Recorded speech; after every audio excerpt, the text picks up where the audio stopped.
Hello दोस्तों, welcome to my channel Indian knowledge. तो दोस्तों आज हम जानने वाले हैं एक ऐसे राजा के बारे में जिनके बारे में दोस्तों हमारे इतिहासकार 4 लाइनें भी लिखना भूल गए। दोस्तों यह कहानी एक ऐसे राजा के बारे में जिसके बारे में काफी कम लिखा है। इस राजा के बारे में दोस्तों कहानी इतिहास के पन्नों में मिटा दी गई क्योंकि हमारे देश के जो इतिहासकार थे वह अकबर, बाबर और औरंगजेब जो मुगल आक्रांता थे उनके बारे में सिर्फ लिखते थे।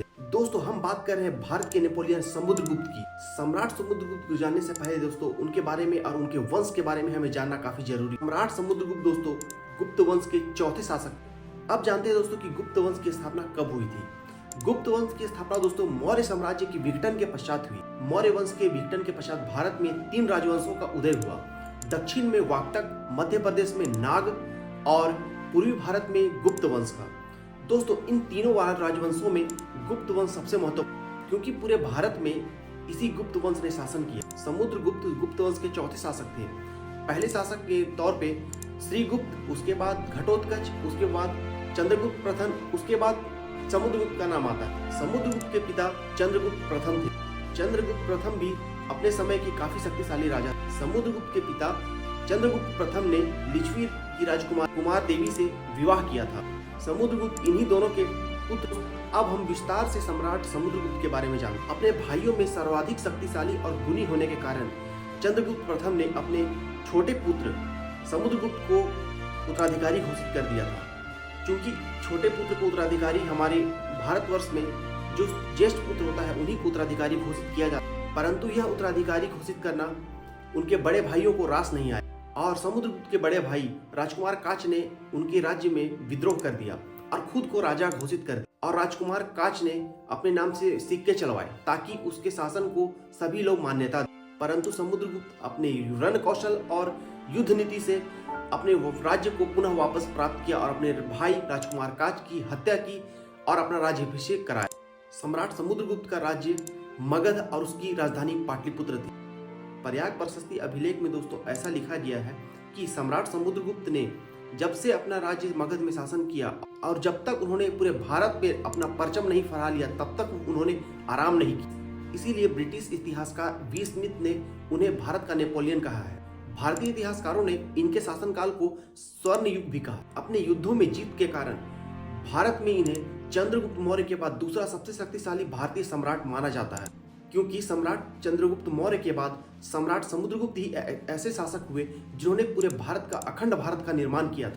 अब जानते हैं कि सम्राट समुद्रगुप्त अपने किन किन युद्धों में विजय हासिल। सम्राट समुद्रगुप्त ने अपने पड़ोसी आर्यवर्त के 3 शासकों को हराकर अपनी जीत की शुरुआत। उन्होंने गणपति नाग मथुरा के राजा, अच्युत देव मध्य भारत के अहिछत्र के राजा और नागदत्त विदिशा राज्य के राजा की संयुक्त सेना को उन्होंने हराकर किया था। इसके बाद उन्होंने दक्षिण भारत में अपनी विजय पताका फहराने के लिए कुछ किया। साम्राज्य विस्तार की नीति के कारण सम्राट समुद्रगुप्त ने अपनी सेना 4 से 5 लाख बढ़ा दी और अपने रास्ते में आते गए दक्षिण भारत के 12 राज्यों को उन्होंने पराजित। समुद्रगुप्त ने इन दक्षिण भारत के राजाओं को काफी बुरी तरह से पराजित किया। इन हारने वाले राज्यों में सबसे पहला राज्य था दोस्तों कौशल राज्य जिसके राजा थे महेंद्र। दूसरा राज्य था महाकांतरा जिसके राजा थे व्याघराज। तीसरे थे कौशल के मंडराज।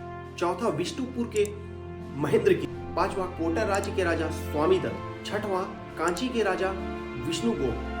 7वां अवमुक्त राज्य के राजा नीलराज। वेगी राज्य के राजा हस्तिवर्मा। पल्लव नरेश उग्रसेन। 10वां राज्य था देवराष्ट्र राज्य का राजा कुबेर। 11वां था कुस्थलपुर राज्य का राजा धनंजय और 12वां एरंडेपल का राजा दमन। इतने सारे राजाओं को दोस्तों सम्राट समुद्रगुप्त ने युद्धों में पराजित किया और युद्ध में पराजित करने के बाद उन्होंने महाराजा धीराज की उपाधि हासिल की, यानी कि राजाओं का राजा महाराजा और महाराजों का राजा महाराजा धीराज। दोस्तों सम्राट समुद्रगुप्त काफी उदार भी। इन्होंने जब जब किसी राज्य पर विजय हासिल की वहां के राजाओं को उन्होंने हत्या नहीं की। किसी भी राज्य पे आक्रमण करके वहां के लोगों और वहां के राजाओं को नहीं मारा, परंतु पराजित करने के बाद उन राज्य के राजाओं को उन्होंने स्वतंत्र छोड़ दिया।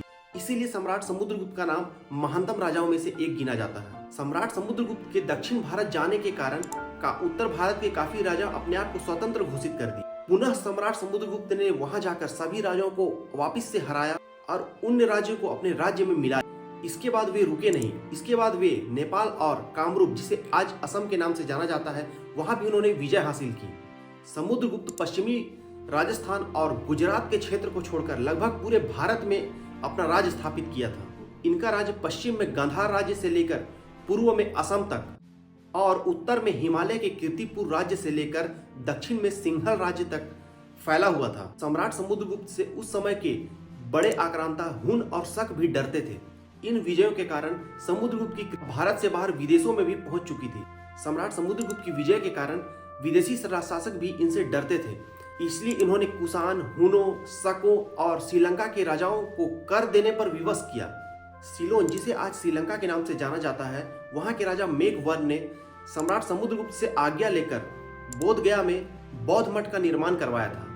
अपनी इसी उदारवादी नीतियों के कारण सम्राट समुद्रगुप्त का नाम महानतम राजाओं में से एक गिना जाता है। प्रयाग प्रशस्ति अभिलेख के आधार पर समुद्रगुप्त ने अपने जीवन काल में 100 से अधिक युद्ध लड़े और सभी युद्धों में उन्होंने विजय हासिल की। अपनी इसी विजयों के कारण ब्रिटिश इतिहासकार वी स्मिथ ने इन्हें भारत का नेपोलियन कहा है। परंतु भारत का नेपोलियन कहने से पहले समुद्रगुप्त के बारे में और नेपोलियन के बारे में, दोनों के बारे में हमें जानना जरूरी, क्योंकि नेपोलियन जो थे वह फ्रांसीसी सम्राट थे। फ्रांसीसी सम्राट नेपोलियन बोनापार्ट वाटरलू की लड़ाई हार चुके थे, परंतु सम्राट समुद्रगुप्त अपने जीवन में एक भी युद्ध नहीं हारे थे, इसलिए दोनों के बीच कंपेयर नहीं किया जा सकता है। ऐसा कहा जाता है कि सम्राट समुद्रगुप्त के शरीर में तीर, भालों और तलवारों के 100 से अधिक निशान घाव के रूप में मौजूद थे। समुद्रगुप्त दोस्तों भगवान श्री कृष्ण की तरह ही बुद्धिमत्ता, चातुर्य और युद्ध कौशल में निपुण थे। वे धनुर्विद्या के भी दक्ष व्यक्ति थे।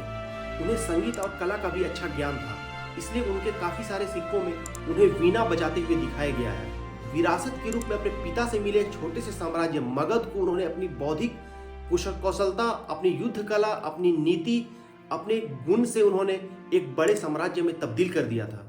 उन्होंने दोस्तों भारत में 335 ईस्वी से लेकर 380 ईस्वी तक शासन किया था। उनके इस शासनकाल में उनके दरबारी कवि हरिसेन थे। हरिसेन ने दोस्तों उनकी विजय गाथा के बारे में प्रयाग प्रशस्ति नामक एक अभिलेख लिखा है। यह लेख सम्राट समुद्रगुप्त ने कौशाम्बी से लाए गए अशोक स्तंभ में गुदवाया था। सम्राट समुद्रगुप्त ने लगभग 50 सालों तक भारत में राज किया। इसके बाद 380 ईस्वी में उनकी मृत्यु हो गई। इसके बाद उनके पुत्र चंद्रगुप्त द्वितीय ने भारत में राज किया। तो दोस्तों भारत के महानतम शासक सम्राट समुद्रगुप्त के बारे में मेरी जानकारी आपको कैसी लगी कमेंट में जरूर बताइएगा। वीडियो अगर आपको पसंद आएगा दोस्तों तो इसे लाइक कर दीजिएगा।